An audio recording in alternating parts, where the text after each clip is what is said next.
ವೆಂಕಟರೆಡ್ಡಿ ಇಲ್ಲೇ ವೆಂಕಟರೆಡ್ಡಿ ಹಣದಲ್ಲಿ ನಾನೇ ಕುಬೇರನೆಂದು ಶ್ರೀಮಂತಿಕೆ ಆಗರವನ್ನು ಕಟ್ಟಿಕೊಂಡು ಬಂಗಾರದಂತೆ ಬಡವರನ್ನು ಕೀಳಾಗಿ ಕಂಡು ಜಾತಿಯಲ್ಲಿ ನಾನೇ ಶ್ರೇಷ್ಠನೆಂದು ಸೊಕ್ಕಿನಿಂದ ಮೆರೆಯುತ್ತಿರುವೆಯಾ ಮಗನೇ. ನೀತಿ ತಪ್ಪಿದ ನಿನ್ನ ಮನುಷ್ಯತ್ವದ ಕುದುರೆಗೆ ಕಡಿವಾಣವನ್ನೇ ಹಾಕಿ ಕೆಟ್ಟ ದಾರಿಯನ್ನು ಬಿಟ್ಟು ಒಳ್ಳೆಯ ದಾರಿಗೆ ಹಾಚದಿದ್ದರೆ ನನ್ನ ಹೆಸರು ಕ್ರಾಂತಿವೀರ ಸಂಗೊಳ್ಳಿ ರಾಯಣ್ಣನೇ ಅಲ್ಲ.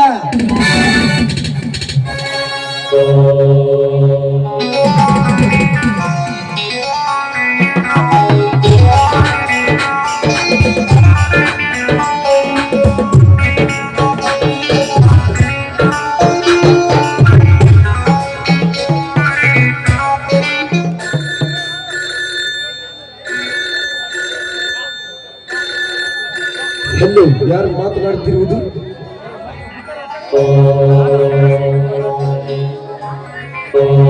ನೀನು ಅಂದರೆ ನಿನ್ನ ಹೆಸರೇನು?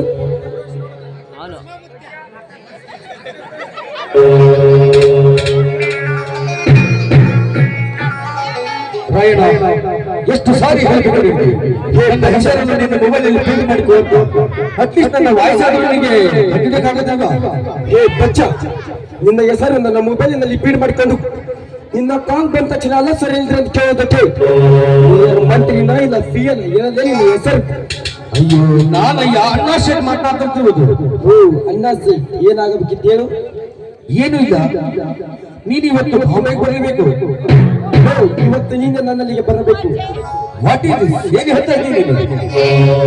ಹೌದು, ಇಲ್ಲಿ ಧಾರಾಕಾರವಾಗಿ ಸುರಿಯುತ್ತಿರುವ ಮಳೆಯಿಂದ ಮನೆಗಳನ್ನ ಕತ್ತರಿಸಿ ಬಿದ್ದು ಜನಗಳನ್ನ ಕತ್ತರಿಸಿ ಹೋಗಿದ್ದಾರೆ. ಹತ್ತಕ್ಕೆ ಬರುವಾಗ 10 ಲಕ್ಷ ಹಣವನ್ನು ಇಟ್ಟುಕೊಂಡು 10 ಲಕ್ಷ? ಅಷ್ಟೊಂದು ಹಣ ಯಾಕೆ ರಾಯಣ್ಣ? ದಿನನಿತ್ಯ ಬೆಳೆದು ಸುರಿಯುತ್ತಿರುವ ವರುಣನ ಆರಭಟಕ್ಕೆ ಮಹಾತಾಯಿ ಮಹಾಮಹಿಮೆ ದುರ್ಗಾಮಾತೆ ನಿವಾಸೆಯಿಂದ ಒಕ್ಕೆಲ ದುರ್ಗದಲ್ಲಿ ಒಂದೇ ಕುಟುಂಬದ 4 ಜನ ಸಾವನ್ನಪ್ಪಿ ಸ್ವರ್ಗ ಸೇರಿದ್ದಾರೆ. ಅದು ಅಲ್ಲದೆ ನಮ್ಮ ಪಕ್ಕದ ಕೊಡತಗಿರಿ ಗ್ರಾಮದಲ್ಲಿ ಮನೆ ಕುಸಿದು ಬಿದ್ದು ತಾಯಿ ಮಗ ಕೂಡ ಸಾವನ್ನಪ್ಪಿ ಸ್ವರ್ಗ ಸೇರಿದ್ದಾರೆ. ಅಂತ ಸಂತ್ರಸ್ತರಿಗೆ ಹಣ ಕೊಡಬೇಕು. ಅದಕ್ಕೆ ರಾಯಣ್ಣ, ಏನು ಹೇಳ್ತಾ ಇದ್ದೀಯ? ಕಂಡವರಿಗೆ ಹಣ ಕೊಡುವುದಕ್ಕೆ ಹಣವೆಂದರೆ ಗಿಡದಲ್ಲಿ ಬೆಳೆಯುವ ಹಣ್ಣನ್ನು ತಂದುಕೊಂಡಿರುವೆಯಾ? ಅಂತವರಿಗೆ ಹಣ ಕೊಡಲಾಗುವುದಿಲ್ಲ. ಏನೆಂದಲೇ ಬಚ್ಚಾನೆ ನಮ್ಮ ಮಗನೇ, ಕಂಡವರಿಗೆಲ್ಲ ಹಣ ಕೊಡುವುದಕ್ಕೆ ಆಗುದಿಲ್ಲ ಅಂತ ಹೇಳ್ತಿದ್ದಲ್ಲ ಅವಿವೇಕಿ. ಜೀವನದಲ್ಲಿ ಹಾಗೆ ಬದುಕಬೇಕು, ಹೀಗೆ ಬದುಕಬೇಕೆಂದು 108 ಆಸೆಗಳನ್ನು ಒತ್ತುಕೊಂಡು ತಿರುಗುವಾಗ 6 ಜೀವಲೇಖವನ್ನು ಬಿಟ್ಟು ಹೊರಟಿರುವಾಗ ಅವರ ಮನೆಯಲ್ಲಿ ಕಣ್ಣೀರಿನ ಒಳೆಗೆ ಹರಿಯುತ್ತಿರುವಾಗ ಅಂತ ಸಂತ್ರಸ್ತರಿಗೆ ಹಣ ಕೊಡೋದನ್ನು ಸ್ವಾರ್ಥಿಯನ್ನು ಬಯಸಿರುವಲ್ಲ. ನೀನು ಒಬ್ಬ ಕರುಣೆ ಇಲ್ಲದ ಕಪ್ಪಿ. ನಿನ್ನಲ್ಲೇ ನಿನ್ ಮುಂದೆ ಯಾವತ್ತು ನಿನ್ನನ್ನು ಫೋನ್ ಮಾಡಬೇಡ. ಪ್ಲೀಸ್, ನನ್ನ ಮಾತು ಕೇಳು. ಹೇ ಬಚ್ಚ, ರೀತಿಯಲ್ಲಿ ಮಸಾಲೆ ಎರಿಯುವ ಮೂರ್ಖನಲ್ಲ ಈ ರಾಯಣ್ಣ.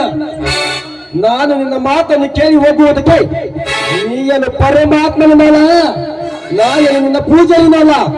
ಅವರ ಹಣವನ್ನು ಎತ್ತಾಕಿ ಕೋಟ್ಯಾಧಿಪತಿಯಾದ ನೀನು ರೈತರ ಕಷ್ಟಕ್ಕೆ ಹಣ ಕೊಡುವುದಿಲ್ಲ ಎಂದು ಸ್ವಾರ್ಥಿಯನ್ನು ಬಯಸಿರುವಲ್ಲ ಮಗನೇ. ಇದಂತ ಯುವತಿಯ ಹೆಸರನ್ನ ಕನಸಲ್ಲ ಬೇಡ, ಕಟ್ ಮಾಡಲೇನಿದೆ ಫೋನ್ ಅನ್ನ. ಹಲೋ ರಾಯಣ್ಣ, ಪ್ಲೀಸ್ ಮಾತು. ಹಲೋ ಹಲೋ ಅಣ್ಣ ಸೇಠ್, ನೀನೊಬ್ಬ ಬಾಂಬೆಗೆ ದೊಡ್ಡ ಶ್ರೀಮಂತ ಅಂತೆ. ಬಡವರನ್ನು ಬೆದರಿಸಿ ಬೆಟ್ಟದಾಗರ ದುಡ್ಡನ್ನು ಮಾಡಿ ಹರಂ ಕುರಂಲೇ ಅಣ್ಣ ಸೇಠ್. ಆ ಬ್ರಹ್ಮ ಸೃಷ್ಟಿಸಿದ ಹೊಸ ಸೃಷ್ಟಿಯಲ್ಲಿ ನೀನು ಒಂದು ಸೈನ್ಯ ಎಂಬ ಸಾಗರವನ್ನು ಕಟ್ಟಿಕೊಂಡು ನಿಮಿಷಕ್ಕೆ ಲಕ್ಷ ಲಕ್ಷ ಹಣವನ್ನು ಗಳಿಸುತ್ತಿರುವಲ್ಲ ಮಗನೇ. ಕೊನೆಗೆ ಅದೇ ಲಕ್ಷ ಲಕ್ಷ ಆಲೋಚನೆ ಮಾಡಿ ಬೀದಿಗೆ ತಿರುಗುವ ಭಿಕಾರಿ ಅಂತ ಮಾಡುದಿಲ್ಲ. ನನ್ನ ಹೆಸರು ರೊಚ್ಚಿಗೆ ರಾಯಣ್ಣನೇ ಅಲ್ಲ.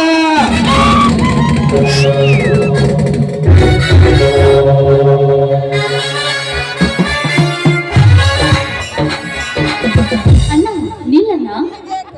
ಸಾರಿ, ಯಾಕೆ ಮಾತು? ಇದೇನಣ್ಣ, ಹಸಿವಾಗಿದೆ, ಅಡಿಗೆ ಸಿದ್ಧತೆ ಮಾಡಮ್ಮ ಅಂತ ಹೇಳಿ ಊಟ ಮಾಡದೆ ಹಾಗೆ ಹೋಗ್ತಾ ಇದ್ರಾ ನೀವು? ಓ ಸಾರಿ ಅಮ್ಮ, ಅರ್ಜೆಂಟ್ ಆಗಿ ಒಂದು ಕೆಲಸ ಬಂದಿತ್ತು, ಅದಕ್ಕೆ ಊಟ ಉಪಚಾರ ಮರಳಿ ಬಂದು ಮಾಡಿ ಆಯ್ತು ಅಂತೇಳಿ ಹಾಗೆ ಹೊರಟು ಹೋಗುತ್ತಿದ್ದೆ. ಅಣ್ಣ, ನೀವು ಯಾವಾಗ ನೋಡಿದ್ರು ಒಂದೊಂದು ಸಾರಿ ಊಟ ಮಾಡೋದನ್ನೇ ಅರ್ಧಕ್ಕೆ ಬಿಟ್ಟು ಹೋಗ್ತಿರಲ್ಲ, ಅಂತ ಕೆಲಸ ಏನಿದೆ ಅಣ್ಣ ನಿಮ್ದು? ಸೃಷ್ಟಿ, ಮನುಷ್ಯನಿಗೆ ತುತ್ತಿಗಿಂತಲೂ ಒತ್ತು ಮುಖ್ಯವಮ್ಮ. ಊಟ ಉಪಚಾರ ಮರಳಿ ಬಂದು ಮಾಡಿದರೆ ಸಿಗಬಹುದು, ಆದರೆ ಓದ ಕೆಲಸ ಮರಳಿ ಸಿಗುತ್ತದೆ. ಅಣ್ಣ, ನಾನೊಂದು ಮಾತು ನಿಮ್ಮನ್ನು ಕೇಳಬಹುದಾ? ಓ ಏನಮ್ಮ? ಅಣ್ಣ, BA ಪದವೀರಾದ ನೀವು ಯಾಕೆ ಈ ರೌಡಿತನ ಮಾಡ್ತಾ ಇದ್ರ ಅಂತ. ಸೃಷ್ಟಿ ಅದೆಲ್ಲ ಹೀಗೆ ಕಮ್ಮ, ಸಮಯ ಬಂದಾಗ ನಾನು ಹೇಳ್ತೀನಿ.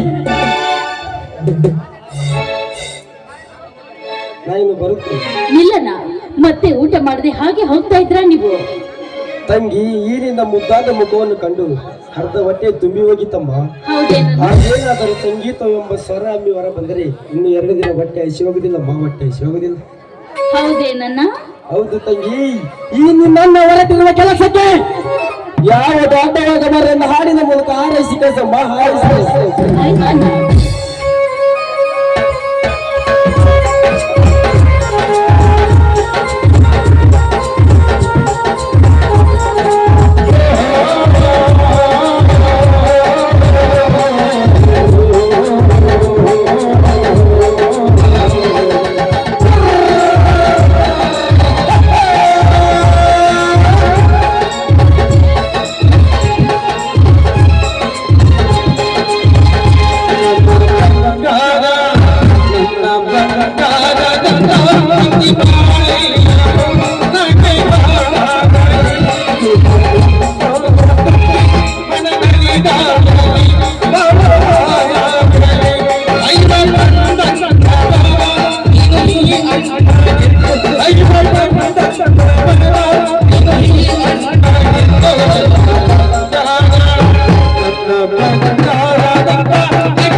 ಆಯ್ತು ತಂಗಿಯಮ್ಮ.